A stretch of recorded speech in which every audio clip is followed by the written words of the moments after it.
नमस्कार दोस्तों।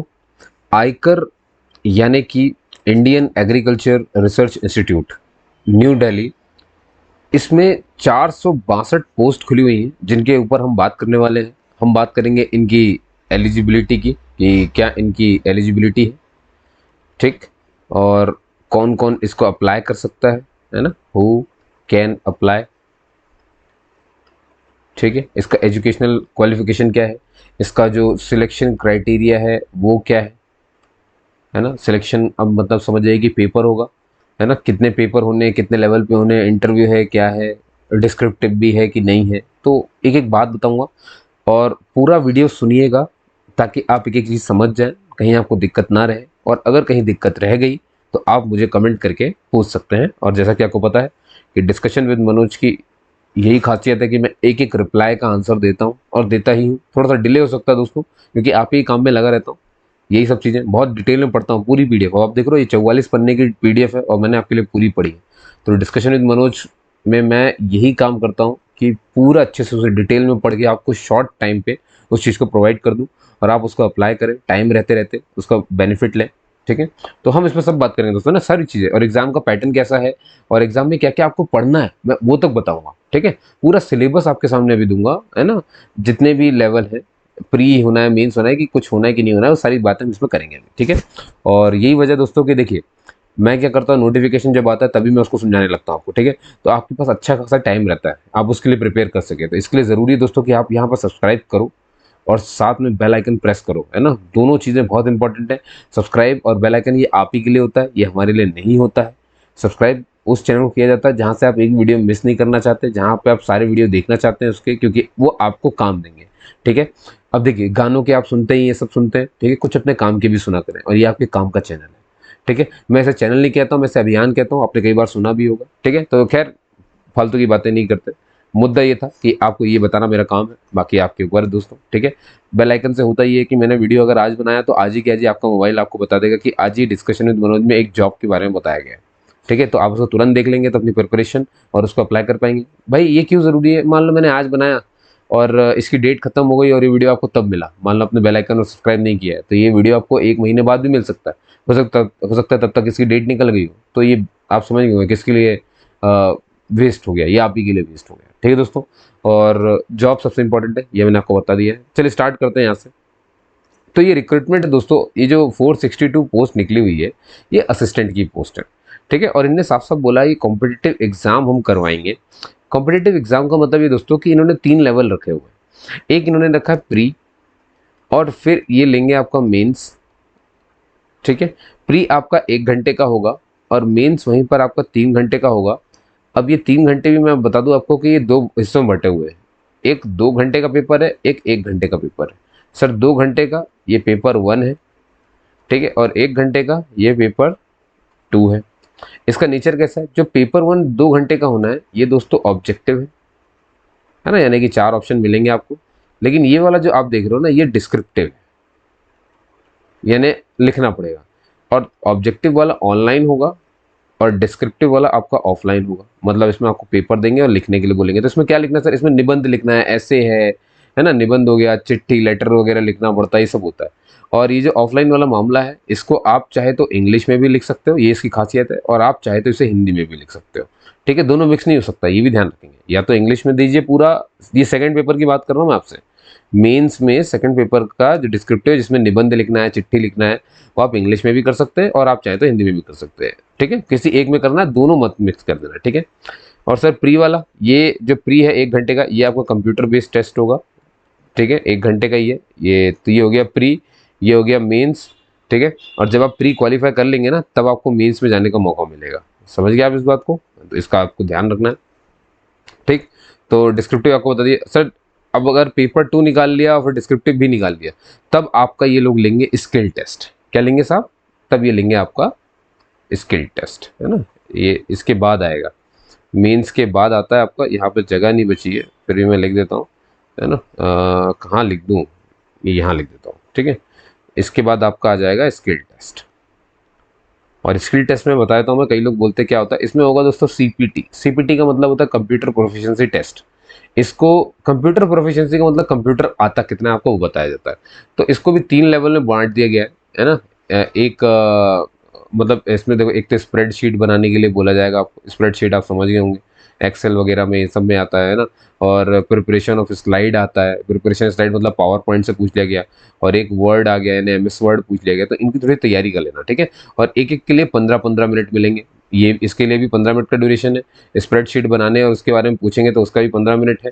और पावर पॉइंट प्रेजेंटेशन में स्लाइड्स बनाने का पूछेंगे कि स्लाइड कैसे कैसे, समझ गए ना पूरा, तो अच्छे से चेक कर लेना, तो ये भी 15 मिनट है। और एक बात बता दूं आपको, इनको आपको अलग अलग क्वालिफाई करना पड़ेगा। जब आप ये निकाल लेंगे और एक में भी फेल हो गए ना तो गए काम से। ये भी 15 मिनट में क्वालिफाई करना है, ये भी 15 मिनट में क्वालिफाई करना है, ये भी 15 मिनट में क्वालिफाई करना है, ठीक है। क्वालिफाई, और पूरा स्किल टेस्ट दोस्तों क्वालिफाइंग नेचर का है, ये मैं बता दूं, ठीक है। मेरिट लिस्ट आपकी किसके बेस पर बनेगी? मेरिट लिस्ट आपकी बनेगी आपके एक तो प्री के नंबर पर, है ना। और आपका जो मेंस है ना, मेंस से 2 पेपर है, तो मेंस का जो पेपर 1 है ना, नहीं पेपर 1 नहीं, प्री और मेंस के हिसाब से आपकी मेरिट बनेगी पूरे, ठीक है। प्री और मेंस के हिसाब से आपकी मेरिट पूरी बननी है। तो उम्मीद करता हूँ कि आप समझ गए होंगे कहाँ क्या कैसा होना है, ठीक है। सीपीटी का ही मतलब आप समझ गए होंगे। और दोस्तों इसके बाद आपका स्किल टेस्ट के बाद बनी बात है डॉक्यूमेंट वेरिफिकेशन होगा, जिसमें सब कुछ देखा जाएगा, और अगर सब कुछ सही रहा तभी आप अंदर जा पाएंगे। अब कई लोग पूछते सर इसमें पे लेवल क्या है, तो आप समझ गए ना ये पूरा मामला एग्जाम का। अब सिलेबस बस बचा है कि सर पेपर 1 में 2 घंटे में क्या पूछेंगे, और डिस्क्रिप्टिव में क्या पूछेंगे यहाँ पर जो ऑफलाइन होगा, और सर पहले पेपर में क्या आएगा जो सीबीटी आएगा कंप्यूटर बेस्ड टेस्ट, इसमें क्या क्या होगा, सिलेबस क्या क्या है, सब बता रहा हूँ आपको, तो आप परेशान मत हो। और यहाँ पर देखो जरा, आपकी 2 जगह पोस्टिंग हो सकती है असिस्टेंट के रूप में, पहले मैं वो समझा देता हूँ। अगर आपकी पोस्टिंग इनके एग्रीकल्चर के रिसर्च इंस्टीट्यूट में हुई तो आपका पे लेवल 6 रहेगा, है ना, 7वां वेतनमान लगने के हिसाब से। और अगर आप इनके हेड क्वार्टर में गए, एग्रीकल्चर के जो हेड क्वार्टर है वहाँ पर अगर आपकी पोस्टिंग होती है तो आपका पे लेवल 7 रहेगा। तो ये थोड़ा सा ध्यान रखेंगे आप। चलिए अब आगे चलते हैं। और बस यहाँ पर देख लीजिए भाई, ये जो एप्लीकेशन है 7 मई से शुरू है, तो इसको आपको ध्यान रखना है। और मैं पेन चेंज कर दूँ, और लास्ट डेट इसका आपको दिख रहा होगा 1 जून है, तो समय बहुत कम बचा, जल्दी से करेंगे इसको थोड़ा सा। फी पेमेंट की भी 1 जून ही है। अगर कोई गलती हो गई है तो 5 जून, ध्यान रखना, 5 जून से 7 जून तक यानी 2 दिन तक इसमें करेक्शन विंडो खुला हुआ है, तो आप इसमें करेक्ट कर सकते हैं कोई चीज़ अगर आपने गलत भर दी तो। पर मैं ये कहता हूँ ये सब मत करो, आप बहुत अच्छे से अपने फॉर्म को भरो, ठीक है। और date of online objective type, या देखो सीबीटी यानी जो पहला पेपर होता है प्री वाला, उसकी डेट इन्होंने अभी बताई नहीं है, लेकिन इन्होंने कहा है कि जून के एंड में ले लेंगे। मतलब आपके पास टाइम बिल्कुल नहीं है दोस्तों, मुश्किल से आपके पास 1 मंथ है ना। अगर कोई दिक्कत नहीं आई ना तो ये सच में जून के एंड में करा देंगे पेपर, ठीक है। तो ध्यान रखना है आपको। और अभी मेंस वगैरह की डेट बताई नहीं है ना, और स्किल टेस्ट की भी डेट बताई नहीं है, तो खैर बता दी जाएगी आपको। अब बात करते हैं दोस्तों की वैकेंसी कहाँ कितनी है। तो जैसा कि मैंने आपसे कहा था कि एग्रीकल्चर का एक हेडक्वार्टर है, एग्रीकल्चर का इंस्टीट्यूट है, रिसर्च इंस्टीट्यूट भी होता है, हेडक्वार्टर भी होते हैं इनके। तो हेडक्वार्टर में 71 पोस्ट खाली है, और रिसर्च इंस्टीट्यूट में 391 होगी। आप इनको जोड़ दोगे तो 462 आ जाएंगे टोटल, वही मैं कह रहा था। तो हेडक्वार्टर में जनरल के लिए 44 है, ओबीसी के लिए 16 है, एससी के लिए 7 है, एसटी के लिए 1 है, और इकोनॉमिक वीकर सेक्शन के लिए 3 है, ठीक है। और दिव्यांगजन के लिए आपके 3। और वहीं इंस्टीट्यूट, रिसर्च इंस्टीट्यूट में जाओगे 235 है भैया, बहुत पोस्ट है जनरल के लिए। 79 हो गई ओबीसी के लिए, 41 हो गई एससी के लिए, 13 हो गई एसटी के लिए, और ईडब्ल्यूएस के लिए हो गई 23, और दिव्यांगजन के लिए हो गई 5, ठीक है दोस्तों। तो इसको आपको ध्यान रखना है, अच्छे तैयारी करिए, बड़ी से तैयारी करिए, इसको देख लीजिए अच्छे से, ठीक है। तो ये मैंने बताया, और दिव्यांगजन का ही मैंने बता दिया आपसे, ठीक है। चलो आगे चलते हैं, और अभी डिटेल में भी देखेंगे इस बात को। तो एजुकेशनल क्वालिफिकेशन क्या है, जो ज़रूरी है वो क्या है भाई, बैचलर की डिग्री होनी चाहिए, ठीक है। और अपने परसेंटेज अच्छे से इंडिकेट कर देना। ऑनलाइन फॉर्म जब आप भरेंगे, अब ऑनलाइन फॉर्म भी 2 तरीके से भरना है दोस्तों। पहले आपको रजिस्ट्रेशन फॉर्म भरना है, ठीक है। रजिस्ट्रेशन मतलब समझ गए ना, रजिस्टर्ड होते हैं इसमें। आप तो रजिस्टर्ड होने के लिए अपने को मोबाइल नंबर चाहिए होता है और अपना ईमेल आईडी चाहिए होता है जो चालू हो। तो जब आप रजिस्ट्रेशन करोगे सबसे पहले, तो रजिस्ट्रेशन आपको कर लेंगे तो आपके मोबाइल नंबर पर और ईमेल पर एक आईडी आएगी, रजिस्ट्रेशन आईडी जिसे कहते हैं, और पासवर्ड आएगा। इनको लेकर के फिर आपको री लॉगिन करना, वापस जाना है और लॉगिन करना, और फिर अपने सारी चीज़ें यहाँ पे भर देना। अब यहाँ पर आपकी फ़ोटो भी लगेगी, तो फ़ोटो का कितना साइज़ होना चाहिए वो बता दूंगा, साइन होना चाहिए, है ना। और डॉक्यूमेंट कुछ अपलोड करने हैं तो वो सब कितने कितने केबी के होंगे, क्या होंगे, वो सब मैं बता रहा हूँ अभी आपको, ठीक है। तो परेशान होने की आपको ज़रूरत नहीं है, बस आपको मैंने बता दिया रजिस्ट्रेशन पहले है और फिर ये है, ठीक है। और एक चीज़ और देख लीजिए, यहीं पे बता देता हूँ, वैसे तो दूर जाने की जरूरत ना, क्योंकि क्या है ना, नीचे आपको ज़्यादा पढ़ना नहीं पड़ेगा। देखिए दोस्तों, फीस की मैं यहीं पर बात करता हूँ आपसे। 1200 रुपये की फीस है, ठीक है। किसके लिए फीस है सर 1200 रुपये की? इसमें जो आप देख रहे हो ना, 500 रुपये है रजिस्ट्रेशन फीस, ये समझा देता हूँ आपको। और इसमें जो 700 रुपये है ना, ये भी एक फीस है, पता नहीं किस बारे में ले रहे हैं भगवान जाने, पर ये भी एक फीस है, ठीक। और अब सर ये किसको देनी है? तो अच्छा, 500 रुपये ना ये सबसे ले रहे हैं, चाहे वो SC हो, चाहे वो ST हो, है ना, या फीमेल हो, ये सबसे लिया गया है। 500 रुपये सबसे लिया गया है, इसका आपको ध्यान रखना है, ठीक। इनको सिर्फ रजिस्ट्रेशन फीस देनी थी। 700 रुपये किस किस को देने हैं भैया? ये दे रहे थे जनरल वालों को, है ना, इकोनॉमिक वीकर सेक्शन वालों को, और आपके OBC वालों को, ये इनके लिए बना हुआ है, ठीक है। याद रखिए, फीमेल को 700 रुपये नहीं देने हैं, SC को 700 रुपये नहीं देने हैं, ST को 700 रुपये नहीं देने हैं, है ना। फिजिकली हैंडीकैप लोग को भी 700 नहीं देने। फीमेल मतलब सबकी, जनरल, EWS, OBC की। ये सिर्फ पुरुष हैं, मेल जनरल EWS, मेल और मेल OBC, है ना। तो इन सबको 700 रुपये भी देना है, 500 रुपये भी देना है, टोटल 1200 रुपये देना है इन इनको, समझ गया ना। और 500 रुपये सिर्फ ST, SC और फीमेल और दिव्यांगजन, यहाँ पे ये भी लिख देता हूँ, ठीक है। तो ये भी आप ध्यान रखें, क्यों अलग से पढ़ना पड़ेगा आपको। तो जैसा कि हम बात कर रहे थे क्वालिफिकेशन की, तो बैचलर डिग्री है दोस्तों, और परसेंटेज अपने शो कर देना। और अगर किसी के परसेंटेज CGPA में है तो आपको उसे कन्वर्ट करना पड़ेगा परसेंटेज में। और जो भी यूनिवर्सिटी ने आपके CGPA से परसेंट में इसको कन्वर्ट किया है, तो जिस भी फॉर्मूले के तहत किया है, उस फॉर्मूले को मेंशन करना पड़ेगा एक सर्टिफिकेट में। और ये जो सर्टिफिकेट ये लाना पड़ेगा आपको कि किस फॉर्मूले के तहत मेरा CGPA परसेंटेज में कन्वर्ट हुआ है, ठीक है। इसका डॉक्यूमेंट लगेगा, और ये डॉक्यूमेंट आपको कॉलेज देगा। तो आपको नहीं परेशान होना सर कहाँ जाऊँ, आप सीधे जाएंगे अपने इंस्टीट्यूट, और वहाँ से बोलेंगे सर मुझे ये फॉर्म भरना है, तो CGPA से परसेंटेज में कन्वर्ट कर दीजिए, और कौन से फॉर्मूले का इस्तेमाल कर रहे हैं उसको ध्यान में रखते हुए सर मुझे एक सर्टिफिकेट दे दीजिए, ठीक है। तो वहाँ डॉक्यूमेंट वेरिफिकेशन में दिखाना पड़ता है। चलो, अब बात करें दोस्तों, जो लोग पहले से काम कर रहे हैं, है ना, कहीं पर भी काम करना। अच्छा, एक चीज याद रखो दोस्तों, ये जो जितनी पोस्ट निकली ना 462, ये है ना, 462, ये असिस्टेंट वाली जो आप पोस्ट पढ़ रहे हो, ये जो है, ये पोस्ट आपकी नॉन गवर्नमेंट है, नॉन गवर्नमेंट है। लेकिन इसमें सबसे खतरनाक बात देखिए, पेंशन है, पेंशन दी गई है, गवर्नमेंट नहीं। इसमें नॉन गवर्नमेंट का मतलब ये मत सोचा करो सर क्या परमानेंट नहीं है, जॉब परमानेंट है, जॉब परमानेंट है, लेकिन गवर्नमेंटल जॉब नहीं मान रहे हैं इसको, है ना। इसको गवर्नमेंटल जॉब नहीं मान रहे हैं, है ना। मतलब एक तरह से ये कहना चाहिए कि गवर्नमेंट वाली जॉब नहीं है, लेकिन जॉब परमानेंट है आपकी, है ना। पर एक बार लग गए तो हमेशा के लिए लगे रहोगे। और पेंशन भी मिलेगी, और किसके तहत मिलेगी? नेशनल पेंशन स्कीम के तहत मिलेगी। तो लाभ ही लाभ है, ठीक है। और वैसे ही देखिए यार, ये सब नहीं सोचना चाहिए कि गवर्नमेंट क्या नॉन गवर्नमेंट क्या। देखो, मैं आपसे बहुत हट करके इससे बात करूँ ना, तो दोस्तों आज एवरेज लाइफ इंसान की हो गई है 55 साल, है ना। 55 से 60 ही जीता है, और यही क्या रिटायरमेंट एज है? आप कहाँ देख रहे हो कितने लोग मैक्सिमम है जो रिटायर हो पा रहे हैं, चल बसते हैं, ठीक है। तो यार दोस्तों देखो, जब मालूम है कि यार कोई भरोसा ही नहीं है कि क्या है, तो ये सब के लिए ना टाइम मत गवाइए। अब सोचिए जरा, अगर 60 भी है तो आज अगर आप 30 साल के हो गए और मुझे सुन रहे हो, तो आधी लाइफ पार हो गई। अभी भी अगर आपको गवर्नमेंट गवर्नमेंट गवर्नमेंट ही करना है और घर पे बैठे रहना है, तो दोस्तों यार ऐसा मत करो, है ना। जागो मेरे भाइयों, कोई हमें बोलता नहीं, इसका मतलब ये नहीं यार कि कोई हमें नीची नजरों से नहीं देखता है ना। कोई देखे ना देखे, आप तो खुद को देख ही रहे हैं ना। तो प्लीज ये ढकोसले से उठिए। इन बड़ी बड़ी कोचिंगों ने ना आपको इतना बहका दिया कि गवर्नमेंट मतलब गवर्नमेंट ही चाहिए, कि पूरी मैन पावर खत्म हो गई यार। आधी उम्र बीत गई, अब क्या इस एज में क्या आकर के आपके पास पोटेंशियल बचता है? तो अपने से आने वालों को जरूर समझाइएगा कि यार प्लीज, बच्चों, पढ़ते पढ़ते तुम्हारे 21-22 साल हो जाते हैं, जब आप 12वीं निकल रहे होते हैं। ग्रेजुएशन होते होते 25 साल, और तैयारी के नाम पर खोए हुए रहते हैं, 30 साल यूं ही निकल जाते हैं, है ना। ये एज तो यूं ही निकल गई, अब और 30 साल जीना है बेटा, इसमें सिर्फ कमाते रह जाओगे। और अगर तुमने तैयारी सोच ली तो हो गया बेटा, टन गोपाल है। देखो, लग गए ना तो 25 तक लग जाओगे गवर्नमेंट में, और नहीं लगे हो ना तो भैया बच्चों को सही राह दिखाओ। बेटा ठीक है, कोई बात नहीं, कमाओ खाओ वो जरूरी है, एक ही जगह लगे नहीं रहना। और कौन है जो गवर्नमेंट जॉब में लग गया तो आपका भला कर दिया? सब अपना ही भला करते हैं, ठीक है। IAS वाईएएस जो भी बनते हैं, ये कौन आपका कौन भला कर रहा है? ये सिर्फ अपना भला करते हैं, ठीक है। क्या सिर्फ टॉपर ही सुने ना आपने, टॉप हो गए, कहाँ है इसके बाद? कौन सा काम कर दिया? कोई काम किया? कुछ नहीं, सब अपने अपने फाइल साइन करते रहते हैं, समझ गए। तो इन सब चीज़ों में मत पड़ो, बहकावे में मत आओ। देखिए, इस दुनिया को मैन पावर चाहिए थी। स्वामी विवेकानंद ने कहा था मुझे 20 लोग दे दो। 20 लोग कौन थे? अपने अपनी कला में माहिर लोग थे।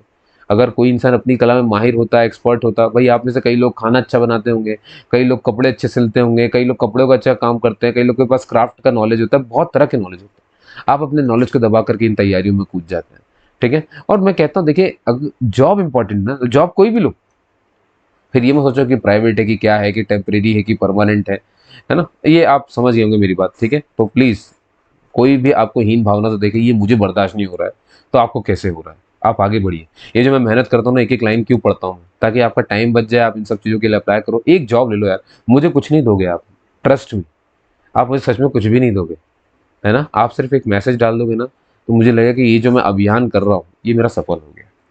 ठीक है दोस्तों, बस इतना ही आपसे कहना था, और हर बार कहता हूँ, लगा तो इसी में रहता हूँ कि आप आगे बढ़ जाओ भैया, ठीक है।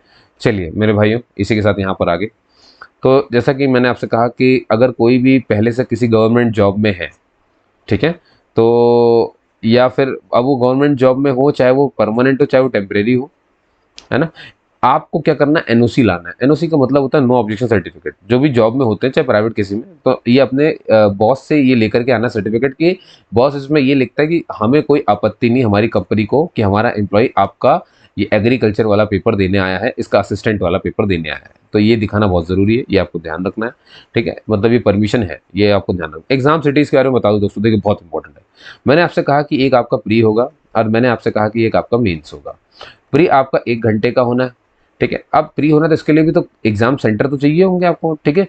तो इसके एग्जाम सेंटर दोस्तों आप 5 सेंटर चुन सकते हो, 5 सिटीज आप अपने हिसाब से चुन सकते हो जहां पे आपको पेपर देना है। पहले उसका प्रेफरेंस दीजिए जहां पे आप बिल्कुल चाहते हैं अपने घर के पास हो। फिर आप सेकंड की, सर अगर ये नहीं मिलता तो मुझे ये वाला चाहिए, ये नहीं मिलता तो ये चाहिए, ये नहीं मिलता ये दिए, ठीक है। ऐसे 5 सेंटर आप चुन सकते हैं। ये किसमें चुन सकते हो, प्री वाले में। सर मेंस में हो सकता है, मेंस में भी हो सकता है, ठीक है। मेंस वाले में लेकिन आपको इनने पहले सिटी लिख दी है, देखो मैं बताता हूँ। देखो कैंडिडेट मे सिलेक्ट 5 सिटीज किसमें, फॉर प्री एग्जाम, है ना। लेकिन मेन एग्जाम के लिए ये इन्होंने पहले डिसाइड कर दिया कहाँ होगा। एक होगा दिल्ली एनसीआर नोएडा में, एक कोलकाता में, एक गुवाहाटी में, एक पटना, एक लखनऊ, एक हैदराबाद, एक बेंगलुरु, एक मुंबई। मतलब इतनी सिटीज है जहाँ पे ये मेंस करवाएंगे। अब इतने में से सिर्फ आपके पास 2 चॉइस है कि आप कोई 2 चुन लो। जैसे मान लो कि आपको लगता है मेरे लिए कोलकाता और दिल्ली पास पड़ेगा, तो आप इन दोनों को चुन सकते हो, है ना। और जिसको पहले चुनोगे वो आपके लिए पहले मिलेगा, ध्यान रखना। तो ध्यान सुनना, ठीक है। लेकिन चुनना इन्हीं में से है, बस इतना ही, मेंस यहीं पे होगा।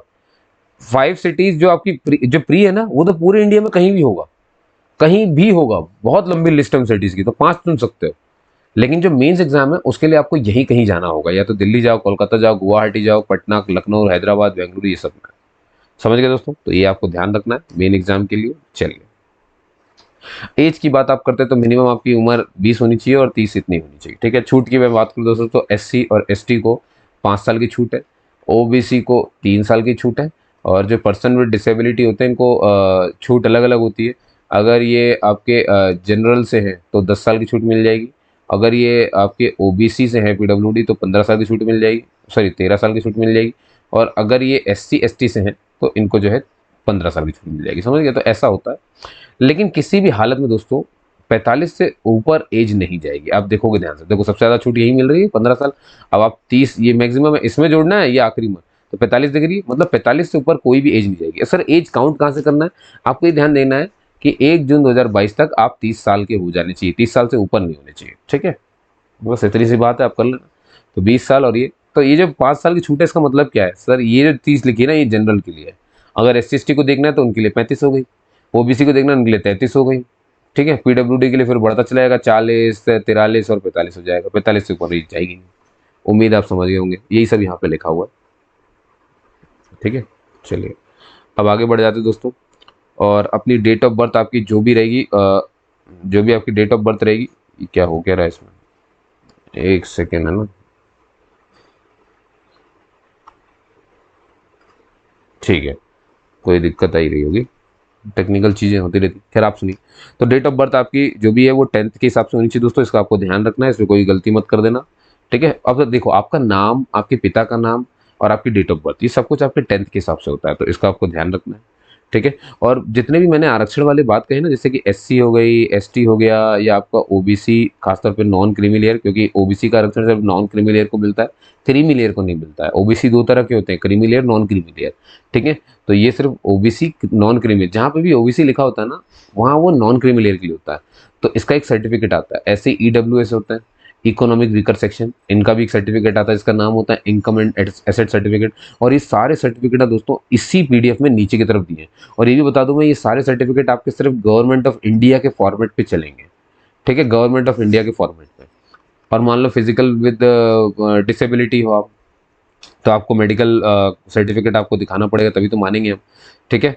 तो ये ध्यान अब फिजिकल विद डिसेबिलिटी को अगर स्क्राइब चाहिए, स्क्राइब मतलब हेल्पर, क्योंकि उनको ज़रूरत होती है, तो इसके लिए फॉर्म है नीचे दिया हुआ, वो सब फॉर्म दिए, सारे फॉर्म दिए। तो भैया ऐसा है कि आपके सारे फॉर्मेट गवर्नमेंट ऑफ इंडिया के फॉर्मेट में होने चाहिए, तो ही आप ये चल पाएंगे, ठीक है, तो ही आप ये काम कर पाएंगे। चलिए आपको और बता देता हूँ,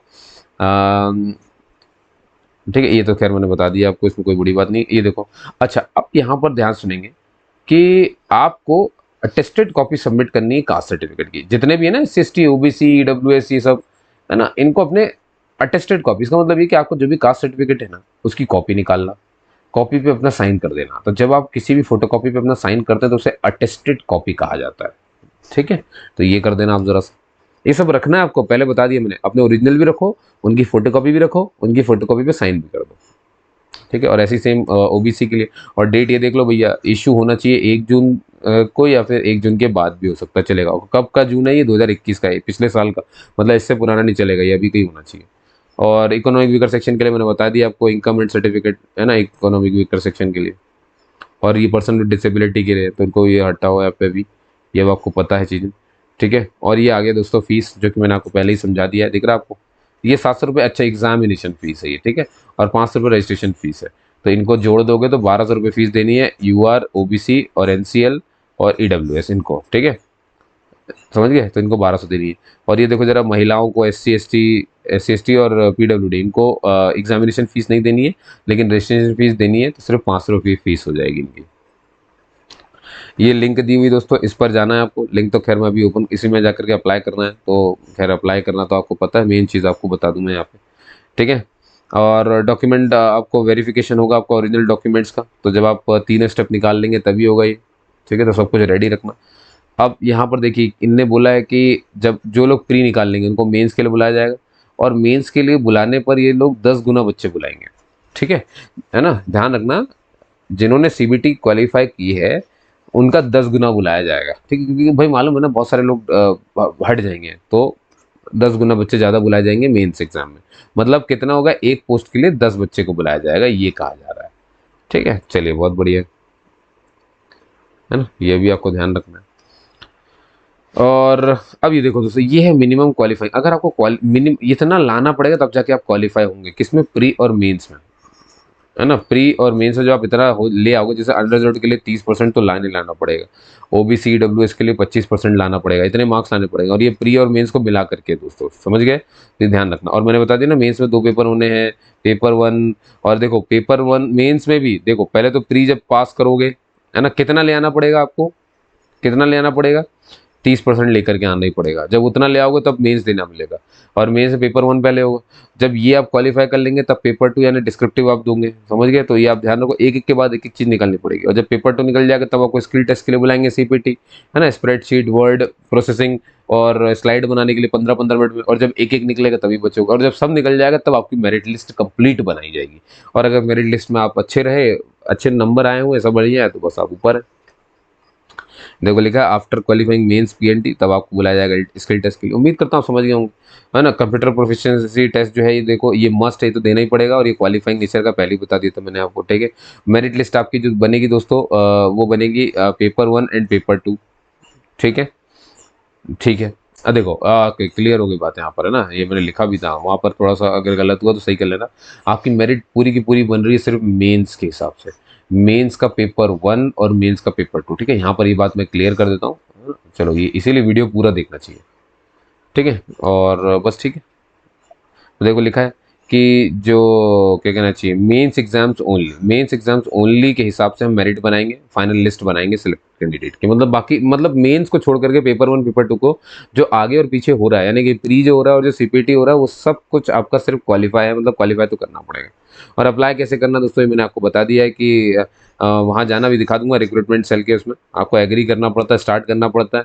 रजिस्ट्रेशन में आपका मेल और आईडी डालना पड़ता है, उसमें से फिर आपको मिल जाती चीज़ें, है ना, लॉगिन पासवर्ड, उसको लेकर के एंटर करना है ना, और री लॉगिन करना होता है। फिर वहाँ पर जाकर के अपने फोटो सिग्नेचर डॉक्यूमेंट भरना पड़ता है, फिर आपको पेमेंट करना पड़ता है। तो आपकी जनरल कैटेगरी और इसके हिसाब से आपकी पेमेंट होगी। ठीक है, यही सब यहाँ पे लिखा हुआ है जो मैंने आपके लिए पढ़ लिया है। ठीक है, और याद रखिए कि आप जब फॉर्म भर लें पूरा, तो अपने जो एप्लीकेशन फॉर्म है उसको प्रिंट निकाल लें, उसका प्रिंट अपने पास कर लें। और याद रखिए सिर्फ एप्लीकेशन का ही नहीं, जो फीस आपने भरी ना, उसके बाद जो रिसिप्ट आती है उसका भी प्रिंट निकाल लेना, ये कंप्यूटर पे सेव कर लेना, कंट्रोल पी दबा करके। ठीक है, ये अपने पास आपको रखना ही रखना है।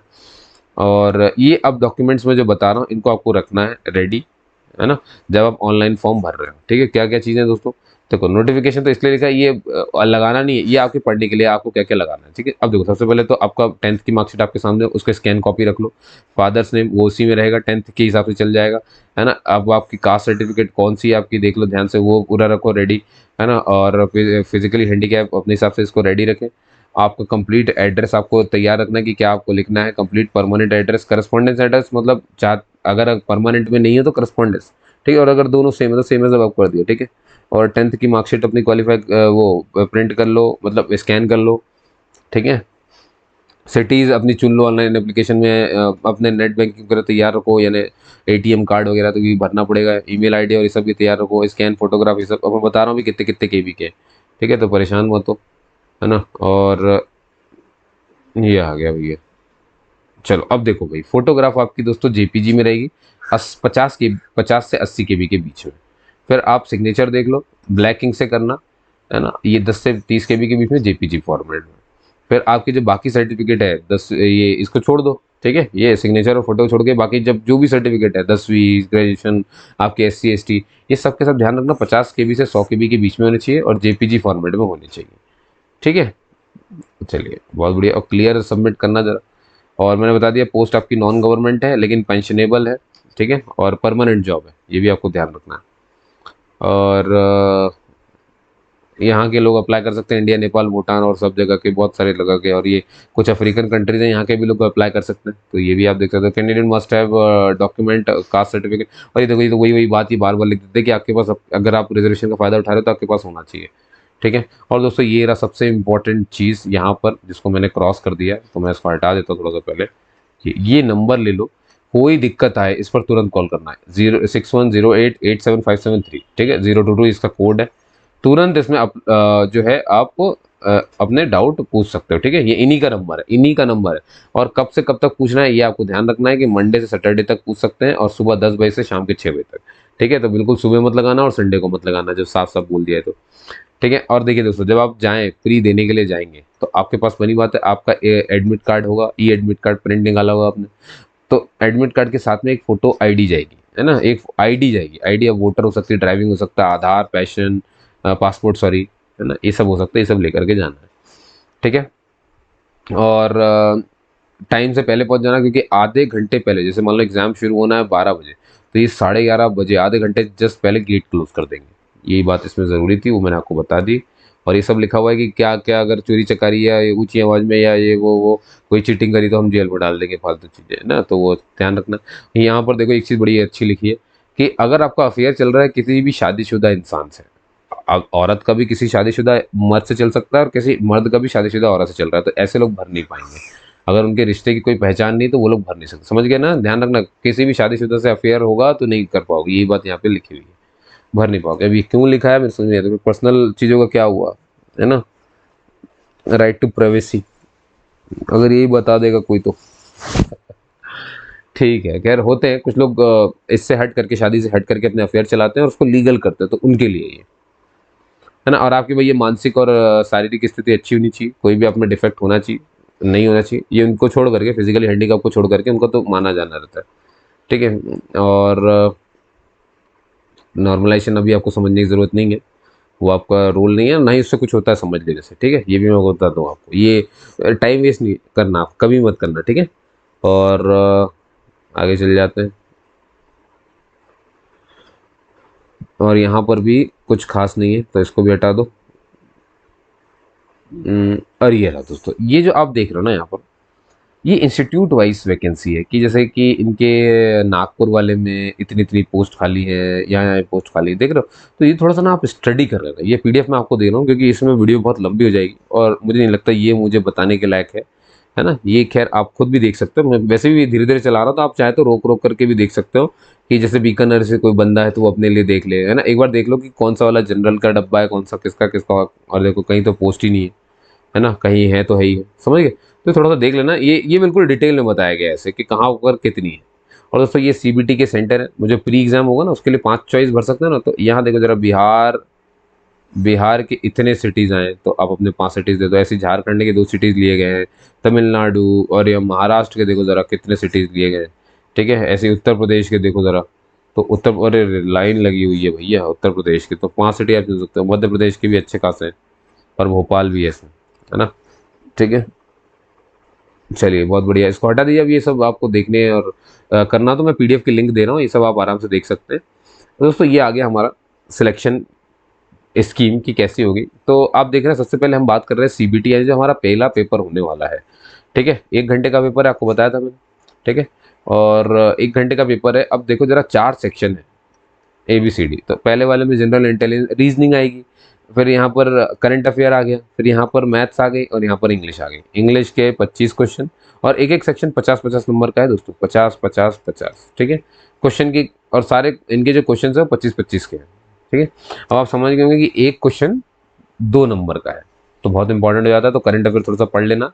इंग्लिश जो है paragraph, antonym, synonym, one word substitution, है ना, वर्ब वगैरह बहुत अच्छे से पढ़ के जाना, प्रिपोजिशंस वगैरह बहुत पढ़ के जाना। और मैथ्स आपको मालूम है, हाइट एंड जो 10th लेवल की होती है ना, 10th लेवल का पूरा मैथ्स लगा लो, आपसे सच में बन जाएगा। करंट थोड़ा सा करंट पढ़ लेना, है ना। कोई कुछ ले लेना, है ना, कोई मतलब पत्रिका टाइप कुछ उठा लेना। यूट्यूब के सारे मत पढ़ना हो, तो बहुत हुआ पढ़ा देंगे, कुछ आएगा भी नहीं उसमें से, ठीक है। तो ये हो गया आपका प्री का 1 घंटे होना, ये आपको मालूम है। और इसके कोई मेरिट में नंबर नहीं, बस क्वालिफाई तो जरूर करना है। ये है दोस्तों, ये यहाँ से मेरिट बनेगी, ये आपका मेरिट सेलेक्ट करेगा। पेपर 1 और पेपर 2, मैंने बताया था ना, पेपर 2 डिस्क्रिप्टिव है, जिसको आप इंग्लिश या हिंदी किसी में भी लिख सकते हो, 100 नंबर का है ये, है ना। और तो 300 मार्क्स हो गए ना, 300 मार्क्स है। 3 घंटे का पेपर भी तो है, 1 घंटा डिस्क्रिप्टिव लिखोगे और 2 घंटे आप ये अपना ऑब्जेक्टिव टाइप लिखोगे, है ना। तो ये ध्यान रखना है। अब यहाँ देखो, पहला वाला सिर्फ मैथ्स है दोस्तों, पूरा टाइम एंड वर्क जितना 10th लेवल का होता है ना, वो अच्छे से पढ़ के जाना भैया। 50 क्वेश्चन पूछेंगे, 100 नंबर के, एक क्वेश्चन 2 नंबर का। और निगेटिव मार्किंग भी है, 1/3 निगेटिव मार्किंग है, तो ये ध्यान रखना, उसके हिसाब से काम करना। तो 2 घंटे आपको मिलेंगे इसको खत्म करने में। और इंग्लिश के तो 100 क्वेश्चन रहेंगे, एक क्वेश्चन 1 नंबर का है ना। मैथ्स के 50 रखे हैं, ये हो गया। तो ये मेन्स है दोस्तों। और डिस्क्रिप्टिव में आपको मैंने बताया था ना, प्रेसी या निबंध या चिट्ठी लिखने को या एप्लीकेशन लिखने को आएगा, तो अब ये हिंदी या इंग्लिश कोई एक चुन लेना, उस हिसाब से काम करना। समझ गए दोस्तों, चलिए बहुत बढ़िया। अब आगे चल देते हैं यहाँ से, फिर ये आपको क्लियर हो गया होगा।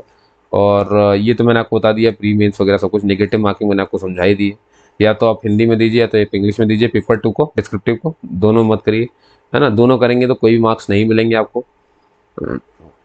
और देखिए, जब आप डिस्क्रिप्टिव देने जाए यानी पेपर 2 मेंस का, तो उसमें अच्छे से अपना रोल नंबर लिखेंगे आप, बिल्कुल सही जगह पे आंसर बुक पे, ठीक है। और अपना साइन भी कर देना, और लेफ्ट बाएं हाथ का अंगूठे का प्रिंट भी डाल देना, ठीक है। नहीं किया तो आपकी पूरी कॉपी काट देंगे, 0 मार्क्स मिल जाएंगे। और याद रखिए, और ये नहीं करना है, पेपर 2 में कभी भी अपना नाम मत लिख के आ जाना, मोबाइल नंबर ये सब मत लिख के आना, ठीक है प्लीज़, नहीं तो गए काम से। समझ दोस्तों। और फिर मैंने बताया था, जब आप चले जाएंगे ये सब क्वालिफाई करके, तो स्किल टेस्ट होगा जो क्वालिफाइंग नेचर का, जिसमें वर्ड स्प्रेड और ये मैंने बताया था ना, जनरेशन ऑफ स्लाइड्स 15-15 मिनट में मिलेंगे। और यहाँ देखो लिखा, duration of each module 15 minute का है, सबको पता है। This module will be conducted one, और एक के बाद एक होंगे। CPT will be conducted in manner decided by, जो भी उसके हिसाब से सीपीटी क्वालिफाइंग इन नेचर का है ना। लेकिन क्वालिफाइंग इन ऑल, और हर एक मोड में आपको ये तीनों के तीनों मोड निकालने पड़े, क्वालिफाई करना मैंडेटरी है, ये आपको ध्यान रखना है। और ये आ गया दोस्तों हमारे पास सिलेबस, कि अगर किसी को रीजनिंग में पढ़ना है तो क्या पढ़े। तो वर्बल, नॉन वर्बल पढ़ लो, स्पेस विजुअलाइजेशन पढ़ लो, visual memory, decision making, judgement, ऐसे क्वेश्चन आते हैं ना। जजमेंट के ऊपर प्रॉब्लम सॉल्विंग, अरिथमेटिक रीजनिंग हो गई, फिगर के ऊपर क्वेश्चन आते हैं, अरिथमेटिक नंबर सीरीज हो गई, नॉन वर्बल सीरीज हो गई, कोडिंग डिकोडिंग आ रहा है, स्टेटमेंट कंक्लूजन आ रहा है ना, नंबर सीरीज आ जाएगी, सिंबॉलिक, और ये देखो न्यूमेरिकल ऑपरेशंस आ रहे हैं, ठीक है, problem solving, word building, coding decoding, pattern folding होता है ना, फोल्डिंग अनफोल्डिंग, इतना फोल्ड कर दिया, अब बताओ कैसे दिखेगा, तो उस तरह की चीज़ आती है। करंट अफेयर में भैया ऐसा है कि करंट अफेयर से जुड़े करंट अफेयर पढ़ लो, थोड़ा 6 महीने करंट अफेयर पढ़ के चले आना। इसके लिए एक पत्रिका वत्रिका कुछ ले लो आप थोड़ी सी, है ना, अच्छी वाली लेना जो आपको अच्छी लगे, और हिस्ट्री, कल्चर, ज्योग्राफी, इकोनॉमिक्स, ये सब हो गया। चलिए, और मैथ्स की मैं बात करूँ दोस्तों, तो 10th लेवल की मैथ्स है, वही loss, discount, partnership, mixture and alligation, ratio, proportion, square root, time, distance, time and work, है ना, ग्राफ, सर्कल, ये देखो ट्रायंगल, क्वाड्रिलेटरल, सिलेंडर, मतलब 10th लेवल पे पूरी मैथ्स उठाई है उन्होंने। टेक्नोमेट्री पूरा, mensuration, height and distance, histogram, bar, ये सब कुछ समझ गए। तो भैया क्वांटिटेटिव एप्टीट्यूड अच्छे से पढ़ लेना। और डी में आपसे बोला इंग्लिश कॉम्प्रेंशन, तो आपको मालूम है इसमें आपको नॉर्मल सब कुछ आएगा, ठीक है। तो यहाँ पर मैं बताता हूँ, और ये देखो ये मेंस का है, मेंस में भी मैथ्स में तो वही सब आएगा, देखो राइट सर्कुलर कोन, और ये दुनिया स्फीयर, है ना, यहाँ पे देखो triangle, quadrilateral, regular, circle, sphere, hemisphere, सब आ रहा है भैया, हाइट एंड डिस्टेंस और सब पढ़ के जाना। और इंग्लिश की मैं बात करूँ तो मतलब 10th की आप उठा लो, एनसीईआरटी पूरा कर लो, हो जाएगा आपका काम, आ जाएगा, उसी में से क्वेश्चन आएगा। और इंग्लिश में जो इसमें आना है, किसमें, मेंस वाले में, तो उसमें सिनोनिम, एंटोनिम, जो यही जो आता है, स्पेलिंग मिस्टेक आ गई, ईडीएम फ्रेज आ गए, स्पॉट द एरर आ गई, वन वर्ड सब्स्टिट्यूशन हो गया, ठीक है, पैसेज आ जाएगा, क्लोज टेस्ट आ सकता है। क्लोज टेस्ट मतलब जिसमें जगह जगह फिल इन द ब्लैंक्स रहता है, आपको क्वेश्चन पूछ लिया जाएगा, इस फिल इन द ब्लैंक्स में 4 ऑप्शन दे देंगे, आपको इसको एक भरना पड़ेगा, ऐसे इसमें भी 4 ऑप्शन दे देंगे, इसको भरना पड़ेगा। तो ये क्वेश्चन नंबर 1 रहेगा, ये क्वेश्चन नंबर 2 रहेगा, तो उसके ऑप्शन यहाँ रहेंगे। तो ये बहुत ईजी रहते हैं, आप कर सकते हो। और पेपर 2 आपको मालूम है जिसमें डिस्क्रिप्टिव है, तो ऐसे और प्रेस्टिलाइट और ये सब लिखना है, तो वो तो हटा दो, समझ गया। और दोस्तों यहीं पर ये फॉर्म पूरा खत्म हो जाता है। और इसके बाद आप देख सकते हो कि ये सर्टिफिकेट है, ये है, ये जो सर्टिफिकेट यहाँ दिए ना, ये गवर्नमेंट ऑफ इंडिया पे है, और यही आपको चाहिए, ठीक है। तो इनको निकाल लो, इनका प्रिंट, और इनको भर देना। तो SC ST का आपने देख लिया, अब आप देख रहे हो OBC NCL का, देखो लिखा हुआ था, और अब आप देख रहे हो EWS का, देखो लिखा हुआ था, ठीक है, सब दिखा देता हूँ। और ये डिसेबिलिटी का है, ये कौन सा है, जिसके जो बौनापन है या परमानेंट पैरालिसिस है वो। एक और डिसेबिलिटी का, ये मल्टीपल डिसेबिलिटी का है, ठीक है। और अगर किसी के पास ऊपर की दोनों नहीं है ना, मल्टीपल डिसेबिलिटी एंड डॉर्फिज्म, तो उसको ये फॉर्म भरना है, मतलब लिखा है ना, other than those mentioned in forms 7 है इतना, फोटो वोटो सब लगा करके इसमें भर देगा अपना, सब कुछ बढ़िया। और ये देखो दोस्तों फिजिकल लिमिटेशन के बारे में, कि भैया मैं पेपर नहीं दे सकता, तो मुझे स्क्राइब की ज़रूरत है, ठीक है। तो स्क्राइब के लिए ये देखो लिखा हुआ, क्या लिखा है, declaration by the candidate with, ये डिसेबिलिटी वाला बंदा ये डिस्क्राइब बता रहा है, डिक्लेयर कर रहा है स्क्राइब के लिए कि ये ऐसा करके पूरा भरना है। तो ये किसको भरना है, जो स्क्राइब चाहिए, जिसको जिसको हेल्पर चाहिए। और ये देखो नीचे लिखा है, ये कौन करेगा, ये स्क्राइब जिसको लेकर के आना, उसके लिए भी एक अंडरटेकिंग लेगा, तो ये सब पहले से भर के ले आना है। तो यहाँ पे स्क्राइब का फोटो लगेगा, यहाँ पे आपका फोटो लगेगा जो इस्तेमाल कर रहा है स्क्राइब का, ठीक है। यहाँ पर स्क्राइब के सिग्नेचर होंगे, और यहाँ पे आपके सिग्नेचर होंगे। दोस्तों फॉर्म यहाँ पे खत्म हो जाता है, उम्मीद करता हूँ आपने सुन लिया होगा, समझ लिया होगा। एक बार आपको वेबसाइट भी दिखा देता हूँ, ठीक है। आप यहाँ पर जाइए, कोने पे दिख रहा है IARIRES.in, इस पर जाना है। तो मैं आपको ये इसलिए दिखाता ताकि आप समझ जाएं कि बहुत लॉयल चीज़ें हैं यहाँ पर, ठीक है। और ये रहा, देखो सामने ही देखो मिलेगा दोस्तों, जैसे ही वेबसाइट खोलोगे ना, दिख रहा है एप्लीकेशन पोर्टल रिक्रूटमेंट असिस्टेंट, इसको आपको खोल देना है, ठीक है। जैसे आप इसे खोलेंगे तो कुछ ना कुछ यहाँ पर ओपन हो रहा है, ये देखो ये खुल रहा है, दिख रहा है आपको पूरा, है ना। ये वही फॉर्म है दोस्तों, ठीक है, पूरा वही फॉर्म है। और यहाँ पर क्लिक करोगे ना, तो पूरा पूरा PDF मिल जाएगा जो मैंने आपको बताया। तो मैं लिंक आपको दे रहा हूँ, तो आप ये देखो यहाँ पे ये लिखा है, ये आई हेयर वाला, ये देखो लिखा है ना, एडवर्टाइजमेंट क्लिक हेयर। तो जैसे आपने फॉर्म खोला, सामने ही खुलेगा, तो बस शुरू हो जाओगे आप, ठीक है। हाउ टू अप्लाई सब बता दिया इन्होंने, फोटो वगैरह कितना, खैर मैंने आपको सब बता दिया, इसमें परेशान नहीं होना है। और यहाँ पर जाना है, देखो प्रोसीड टू रजिस्टर लिखा है, और यहाँ पे क्या लिखा, ऑलरेडी रजिस्टर्ड, तो आपको प्रोसीड टू रजिस्टर, क्योंकि आप नए हो, तो आपने किया, एंटर मारा, है ना। एक सेकंड, ओके कर दो जरा।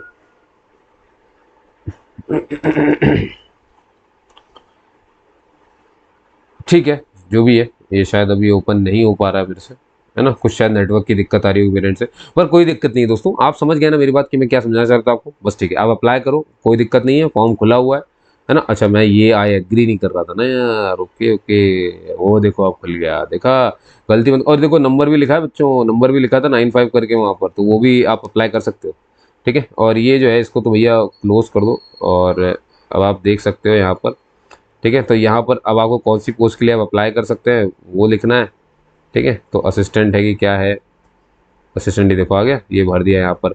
ऐसे ही आप अपना नाम भर दो, है ना, कि क्या आपका नाम है, ऐसे ही मोबाइल नंबर, ये सब कुछ करके, और ये कैप्चा यहाँ पे डाल देना, MIUU करके पूरा, और सबमिट कर देना, ठीक है। तो आपके मोबाइल नंबर पर और मेल ID पे आ जाएगा सब कुछ, ठीक है। और जैसे ही आप ये कर लोगे, तो फिर से जाना इसमें, और इस बार नीचे जाओ, नीचे जाओ, नीचे जाओ, और ये दिख रहा है आपको, ये तो यहाँ पर एग्री करके इसमें चले जाना, ठीक है। तो ये खुल जाएगा आपका। अब आपने जो भी यूज़र आईडी है आपकी वो आएगी, और जो आप पासवर्ड आपको दे भेजा गया था वो, और ये भर के लॉग इन कर लेना है। समझ गए दोस्तों? तो इतना करना है आपको बस, ठीक है। कोई दिक्कत रहे तो आप मुझसे कमेंट करके पूछ सकते हैं। तब तक के लिए जय हिंद, जय भारत, और सुरक्षित रहिए। चैनल सब्सक्राइब करिए, क्योंकि इसके आगे आप जो भी आएगा, मैं सिर्फ ये नहीं कि नोटिफिकेशन बता के छोड़ देता हूँ। अब इसके कोई अपडेट है कि कैंसिल हो रहा है, क्या हो रहा है, जो भी अपडेट होगा मैं सबसे पहले आपको बताने वाला हूँ, इसलिए मेरे से जुड़े रहें। धन्यवाद।